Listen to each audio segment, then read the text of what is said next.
Hello விவாஸ், வரப்போகின்ற September 7 இரவு சரியாக 9:22 மணிக்கு பயங்கரமான சந்திர கிரகணமானது ஏற்பட போகிறது. இதன் பிறகுதான் மிதுன ராசி நேயர்களுடைய வாழ்க்கையவே புரட்டி போடக்கூடிய வகையில் பல சம்பவங்களானது நடக்க போகிறது.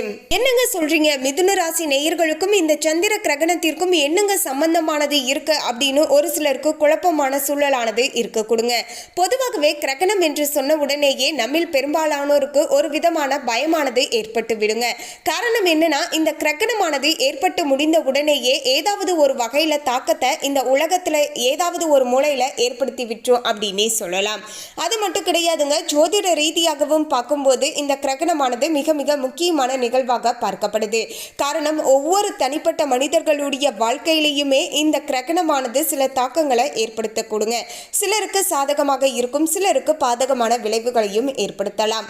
அதை விட இன்னொரு மிக முக்கியமான விஷயம் என்னன்னு கேட்டீங்கன்னா, இந்த நாளிலேயே சனியுடைய வக்ர பெயர்ச்சியும் பார்த்தீங்கன்னா ஆரம்பமாக போகிறது. அது மட்டும் கிடையாதுங்க, இன்னும் பல முக்கியமான கிரகங்களுடைய மாற்றங்களும் தொடர்ச்சியாக ஏற்படக்கூடிய வகையில தான் இந்த செப்டம்பர் மாதத்துல அமைஞ்சிருக்குங்க. இதையெல்லாம் வைத்து தான் பார்த்தீங்கன்னா மிதுன ராசி நேயர்களுடைய வாழ்க்கையவே மாற்றக்கூடிய வகையில பல சம்பவங்களானது நடக்க போகுது என்று ஜோதிட ரீதியாகவும் கணிக்கப்பட்டு இருக்கிறது. சரிங்க, இதெல்லாம் இருக்கட்டுங்க. இந்த சந்திர கிரகணத்தின் மூலமாக எந்தவித தோஷ பாதிப்புகளும் ஏற்படக்கூடாது அப்படின்னு நினைச்சீங்கன்னா, கிரகணம் முடிஞ்சதுக்கு அப்புறமேட்டு நீங்க உங்க கையால பாத்தீங்கன்னா ஒரு 3 பேருக்கோ இல்லைனா அட்லீஸ்ட் ஒருத்தருக்கோ பாத்தீங்கன்னா பச்சரிசியோ இல்லைனா கோதுமையோ பாத்தீங்கன்னா தானமாக கொடுத்துடுவாங்க. இதனால கிரகணத்தினால் ஏற்படக்கூடிய தோஷ பாதிப்புகள் எல்லாமே கொஞ்சம் குறைய ஆரம்பிக்கும். உங்களுக்கு ஏற்படக்கூடிய கெடுபலன்களும் கொஞ்சம் குறைய ஆரம்பிக்கும் அப்படின்னே சொல்லலாங்க. மேலும் ஜோதிட ரீதியாக உண்மையாலுமே மிதுன ராசி நேயர்களுக்கு இந்த கிரகணத்திற்கு பிறகு அதிர்ஷ்டத்தை ஏற்படுத்தி தரக்கூடிய வகையில இருக்க போகிறதா, இல்லை என்றால் பல இடங்கள்ல நீங்க கவனமாக இருக்கணுமா அப்படிங்கிற எல்லா விஷயத்தை பற்றியுமே தெளிவாக பார்க்கலாம். மிதுன ராசி நேயர்கள் இந்த வீடியோவை பார்க்கக்கூடியவங்க மறக்காம ஓம் ஸ்ரீம் சந்திர மௌலீஸ்வராய நமக அப்படிங்கிற இந்த திருமந்திரத்தை கமெண்ட்ஸ்ல 3 முறை டைப் பண்ணிடுங்க. இதனால மனதளவில் இருக்கக்கூடிய குழப்பங்கள் அனைத்தும் தீர்வதோடு பார்த்தீங்கன்னா சந்திர தோஷ பாதிப்புகளுமே பார்த்தீங்கன்னா இல்லாமல் நாம தவிர்த்து கொள்ளலாம். அதுக்கு முன்னாடி இன்னும் நம்ம சேனலை சப்ஸ்கிரைப் பண்ணலனா சப்ஸ்கிரைப் பண்ணிடுங்க. அப்படியே பக்கத்தில் இருக்கக்கூடிய பெல் ஐகானையும் பிரஸ் பண்ணிடுங்க. வாங்க வீடியோக்குள்ள போகலாம். 7/9/2025 ஞாயிற்றுக்கிழமை அன்று இரவு சரியாக 9:22 மணிக்கு தான் இந்த ஒரு சந்திர கிரகணமானது ஏற்பட்டு அடுத்த நாள் அதிகாலையில் 1:32 மணிக்கு இந்த கிரகணமானது முடிவடைய போகிறது. அதன் பிறகு பார்த்தீங்கன்னா சனியுடைய வக்ர பெயர்ச்சியானது ஏற்படக்கூடிய வகையிலையும் அமைஞ்சிருக்கு. அதனைத் தொடர்ந்து 11/9/2025 அன்னைக்கு தைரிய வீரிய ஸ்தானத்தில் இருந்து புதன் சுகஸ்தானத்திற்கும், 14/9/2025 அன்னைக்கு சுகஸ்தானத்தில் இருந்து செவ்வாய் பஞ்சமஸ்தானத்திற்கும், 15/9/2025 அன்னைக்கு பார்த்தீங்கன்னா சில பல முக்கியமான கிரகங்களுடைய மாற்றங்களும், 16/9/2025 அன்னைக்கு சுகஸ்தானத்தில் இருந்து சூரியன் பஞ்சமஸ்தானத்திற்கும், 29/9/2025 அன்னைக்கு பஞ்சமஸ்தானத்தில் இருந்து புதன் ரணருண ரோகஸ்தானத்திற்கும் மாறப்போகிறார். இப்படி பல முக்கியமான கிரகங்களுடைய மாற்றங்களானது தொடர்ச்சியாக ஏற்படக்கூடிய வகையில் சூழ்நிலைகளுமே பார்த்தீங்கன்னா அமைஞ்சிருக்கு அப்படின்னே சொல்லலாங்க. இதையெல்லாம் வைத்து தான் மிதுன ராசி நேயர்களுடைய வாழ்க்கையில இனி இதெல்லாம் நிச்சயமாக நடந்தே தீரும் என்றும் கணிக்கப்பட்டு இருக்கிறது. மேலும் இந்த கிரகணமானது முடிவடைந்த உடனேயே திங்கட்கிழமை காலையில், அதாவது செப்டம்பர் 8ஆம் தேதி காலையில் பக்கத்தில் இருக்கக்கூடிய சிவன் கோவிலுக்கு சென்று மறக்காம பார்த்தீங்கன்னா அங்கு தீப வழிபாடுகள் ஏற்றி வைத்த பிறகு உங்களால் முடிஞ்ச அளவுக்கு கோதுமையும் பச்சரிசியும் தானமாக கொடுத்துடுவாங்க. நிச்சயமாக இந்த சந்திர கிரகணத்தின் மூலமாக உங்களுக்கு ஏதாவது தோஷங்கள் ஏற்படுவதாக இருந்தால் அது முற்றிலுமாக நிவர்த்தியாக கூடும். மிதுன ராசி நேயர்களே, மிதுன ராசி நேயர்களுக்கு இனி வரப்போகின்ற இந்த சந்திர கிரகணத்திற்கு பிறகு வழக்கு சம்பந்தமான விஷயங்கள்ல சாதகமான பலன்களானது கிடைக்க போகிறது. பயணங்கள் சென்று வரலாங்க. பயணங்களின் மூலமாக ஓரளவுக்கு பார்த்தீங்கன்னா நல்ல மாற்றமானது ஏற்பட ஆரம்பிக்குங்க. நீங்க எதிர்பார்த்த சில விஷயங்களும் நல்லபடியாக நடக்கக்கூடும். மன திருப்தியுடன் செயலாற்றுவீர்கள். புத்தி சாதுரியத்தின் மூலமாக காரிய வெற்றியானது உங்களுக்கு கிடைக்கும் அப்படின்னே சொல்லலாங்க. கொடுத்த வாக்கை நிறைவேற்றுவதன் மூலமாக மற்றவர்களிடம் மதிப்பு, மரியாதை, அந்தஸ்து, பாராட்டுக்கள் எல்லாமே உங்களுக்கு கிடைக்கக்கூடிய வகையிலையும் சூழலானது திருப்திகரமாக அமைஞ்சிருக்குங்க. அவ்வப்போது உடல் சோர்வானது மிதுன ராசி நேயர்களுக்கு அதிகமாகவே இருக்க கொடுங்க. இருந்தாலுமே உற்சாகத்தோடு நீங்க காணப்படுவீர்கள். இது உங்களுடைய ஒரு நல்ல விஷயமாகவே பார்க்கப்படும் அப்படின்னே சொல்லலாங்க. எப்போதுமே மனதளவில் நம்ம உற்சாகமாக இருந்தாலுமே பார்த்தீங்கன்னா நமக்கு உடல் அளவில் ஏற்படக்கூடிய சோகங்களும் அதே போல பார்த்தீங்கன்னா அசௌகரியங்களும் உடல் சோர்வு எல்லாமே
தெரிந்து கொள்ள சேனலை சப்ஸ்கிரைப் பண்ணுங்கள். தேங்க்யூ.